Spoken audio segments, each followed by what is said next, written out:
Episode 4, The Light in Her Heart.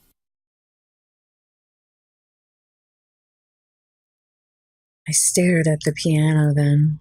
I slowly walked towards it. I peeked around the corner and saw blood on the keys, dripping down to the wooden floor. All of a sudden, the piano started to play by itself, and it wasn't the type of piano that would do so. It played the song my mom used to play to me when I was a child.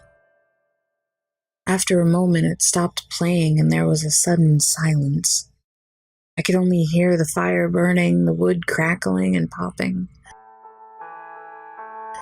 In the distance, I could hear the same song being played, only it sounded like it was coming from an old radio. At that point, I thought there was no way that I could be awake. I opened the door and walked into the large hallway. There, I saw a shadow of a person at the end of the hallway. After they ran off, I chased after them, only wondering who it could be. I rushed around the corner and saw the inside of the library I worked at. In the background, I could still hear the song playing. I walked into the romance section and saw two lovers making out. I approached them until they were 10 feet away from me. All of a sudden, after their lips separated the connection, they stared at me as if I did something wrong. A gust of wind blew down the aisle of bookshelves, pushing against me. The force of the wind blew books off the shelves as I ran the opposite direction. Running scared, I rushed towards an exit door. I pushed it open and started rushing down the stairs, spiraling down to the lower levels. When I reached the bottom level, I saw a dimly lit hallway. All the lights flickered. I walked in to see many doors on both sides of the long hallway leading into a dark abyss. Past the doors, seeing labels on them saying what was behind these doors. I passed by one door labeled Darkest Secrets. I looked inside the tiny window, looking into the room, but I couldn't see anything in the blackness. I moved on to another door that said Constant Thoughts. It was dark in this room, too. Only I faintly heard voices. I put my ear up to the door and heard many phrases at the same time, coming from one voice. What am I doing here? Where am I? Am I going to die? Do I want to wake up? Be alone forever? Is there such a thing as a good man? I want to wake up and hear dreams. Teacher, something to break. A man who respects me. This door is full of voices. It was my voice. I walked to another door labeled Subconscious. I looked in the window and I saw a dimly lit tunnel with patches of light shining down onto a wooden surface. As I stepped in, after making a close observation, I realized that I was inside a giant log. The size of it was about 12 feet tall and 12 feet wide. I looked up to see holes in the top of the log, letting the light shine down. I saw trees and leaves outside. In the distance, I heard a girl crying as I saw someone in a long white gown sitting on a stump surrounded by grass under a large opening in the log. She buried her head in her legs, curled up and wanting to hide as she wrapped her arms around her legs tightly. I approached her. What's wrong? She slowly raised her head to reveal her face to me. It was me. When I was a little girl. You know what's wrong.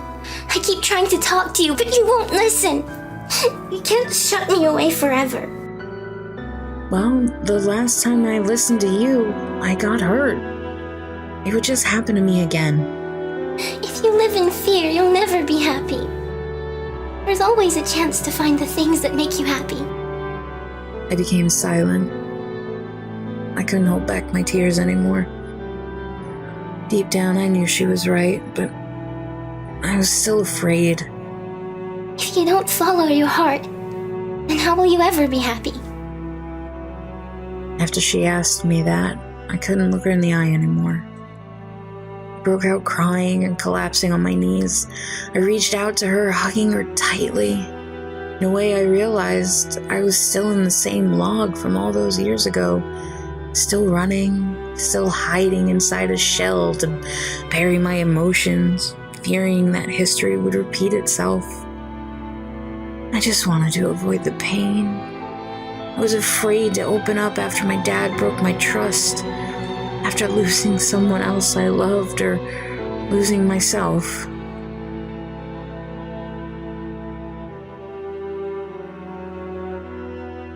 Suddenly, the dose wore off and I woke up inside of my house. I was hoping it was for real this time. I heard people screaming in terror outside my window, so I got up to check it out. I saw people running and screaming while being chased by others with unusually pale skin. I was confused as to what was going on, thinking there might have been some sort of riot outside. Some people were beating on each other without stopping. Assuming there would be something about this on the news, I quickly ran to the kitchen and turned on the TV. I saw an anchor woman speaking. This just in. People are suddenly running rampant outside in the streets, smashing people's cars, breaking into homes and businesses, and attacking each other. Whether this is an act of the protesters or something completely different, we don't know. The mayor has declared a state of emergency. Police are advising people to evacuate the city immediately and head to Joliet. The military is setting up camps all over the city and those surrounding it for extra shelter. We will now leave you with a list of evacuation instructions. May you and your family make it out safely. This is Debbie Prescott, signing off. I saw a screen listing instructions to evacuate the city. I flipped through the channels, every single one of them. They all displayed the same thing. This was the end. How long was I asleep? I just couldn't believe it. This was really happening. Everything was fine when I came home. It amazed me how everything could change in one day. Without question, I began to pack and leave to safety. I snuck out of the back door with my backpack, hoping to avoid these maniacs running around.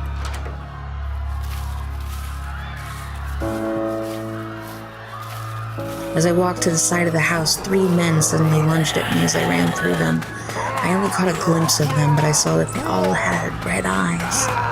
Something was definitely wrong here. I got into my car as fast as I could and backed out of the driveway quickly as people started beating on the car with baseball bats and sticks. I finally got away as I drove off, unsure of where I was going. I passed by what looked like a riot of people beating each other down until they were dead. I eventually got onto the highway. I knew there was no turning back now, so it's a good thing I didn't have any loved ones to leave behind. I suddenly remembered that I had a cousin in Chicago named Lori. I decided to go there to see if I could stay there for a while. Surely this mess wasn't all the way up there. I drove for many miles until I saw a sign that said, Chicago, 1.5 miles. I exited the highway and headed towards Lori's neighborhood. It was really quiet in this part of town, which was highly unusual for Chicago. I arrived at Lori's small suburban house. After knocking on the door and ringing the doorbell several times with no answer, I decided to go in since the door was unlocked. There were no lights on, just the outside light beaming in through the windows. I had a bad feeling she had already evacuated, hoping those monsters didn't get to her already. I searched the house for money and anything else that could be useful. I found $62 in the second drawer of her dresser. I knew I had to hurry, so I left the house and sped off in my car. I drove for miles on some interstate in the middle of nowhere until I finally saw a motel. I pulled into the parking lot and stepped out of the car. Saw a few other cars, but I had an uneasy feeling about being there. I walked to the main office and went inside. No one was inside, and there was no out to lunch sign, so I guess the guy in charge left. Hoping there wasn't any more of those crazies around, I grabbed the metal bat behind the front desk, sat down to look up people who checked in last.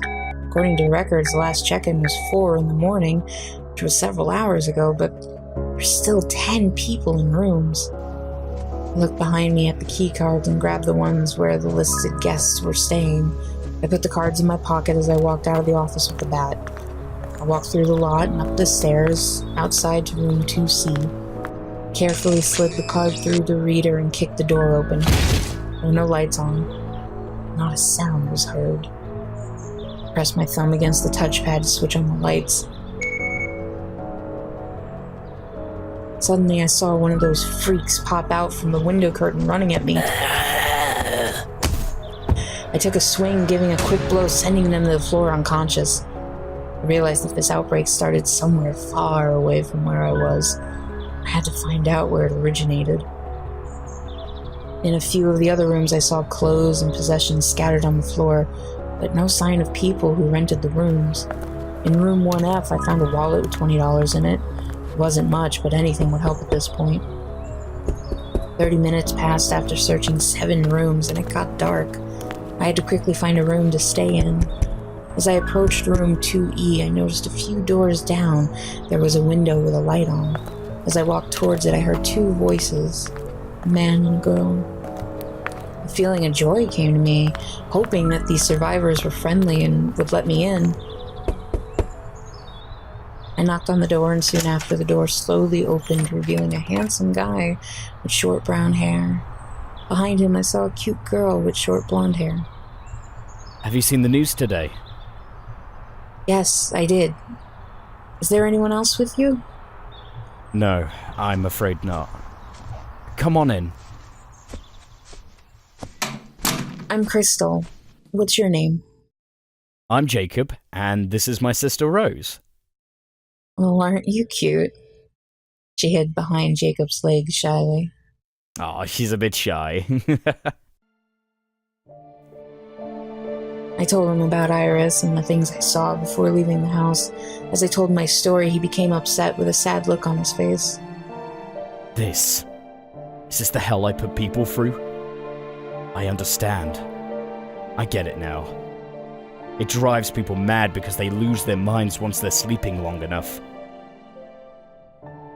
They lose the will to control themselves without realizing it. And as they face their nightmares, their fears, they give in to the insanity. Whatever you do, never take it again. Please, don't. He looked at me with such concern and sorrow. I looked at him like he was crazy. I'm sorry, correct me if I'm wrong, but you talk like you were responsible for something. Is Iris somehow related to the outbreak? If that's what you can call all of this.